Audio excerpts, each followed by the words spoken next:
On cherche tous quelque chose de plus profond, quelque chose qui nous aide à nous sentir complets et connectés.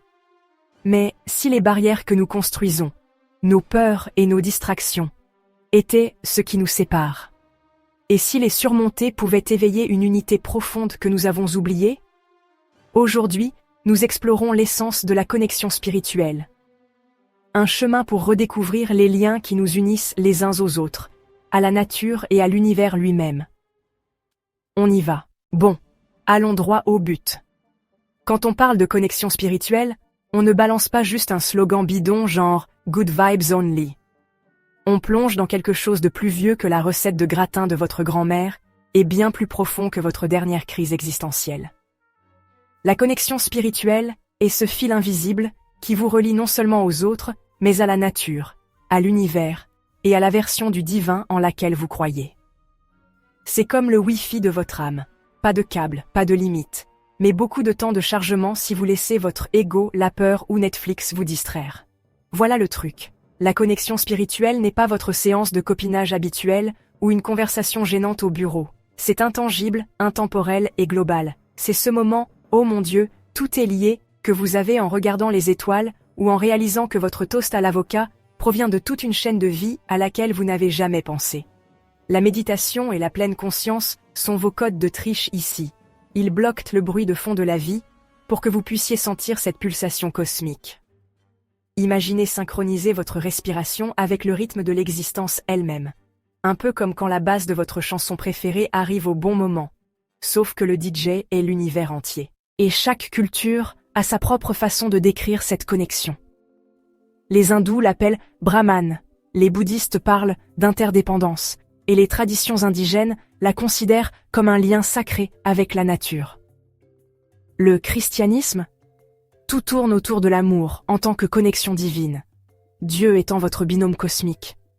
Le fait est que, peu importe d'où vous venez ou ce que vous croyez, le message est le même. Tout est lié.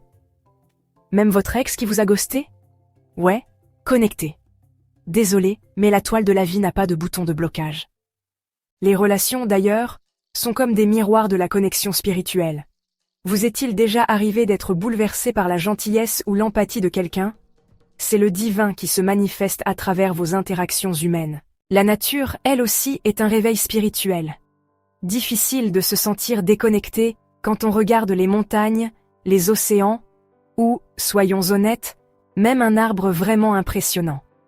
C'est comme si l'univers donnait un spectacle et disait « Regardez tout ça, je vous défie de vous sentir séparés de ça. » Mais, soyons réalistes, ce n'est pas que du kumbaya et de l'illumination.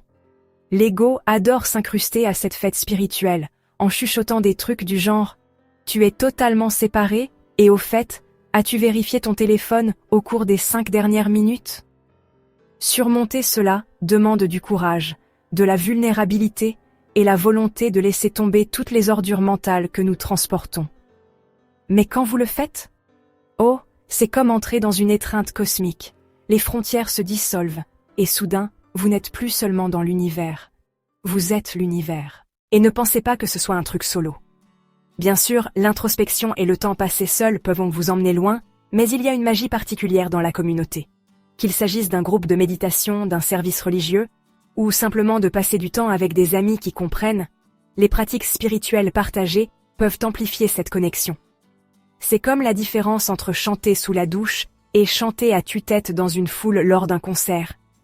On ressent toujours quelque chose en solo, mais il y a une toute autre énergie quand on fait partie de quelque chose de plus grand. En fin de compte, la force ultime de la connexion spirituelle est de réaliser que nous ne sommes pas de petites îles à la dérive dans un océan de chaos. Nous sommes des fils dans une tapisserie infinie, faisant partie de quelque chose de si vaste, de si incroyablement beau, que c'en est presque ridicule. Et que vous trouviez cette connexion dans la méditation, les relations, la nature, ou votre rituel du café du matin, et, pas de jugement, la destination est toujours la même, l'unité. Je vous laisse discuter dans les commentaires des moments de votre vie où vous vous êtes senti profondément lié à l'univers. N'oubliez pas de vous abonner si ce n'est pas déjà fait, prenez soin de vous, prenez soin de vos proches, et on se retrouve bientôt dans une autre vidéo.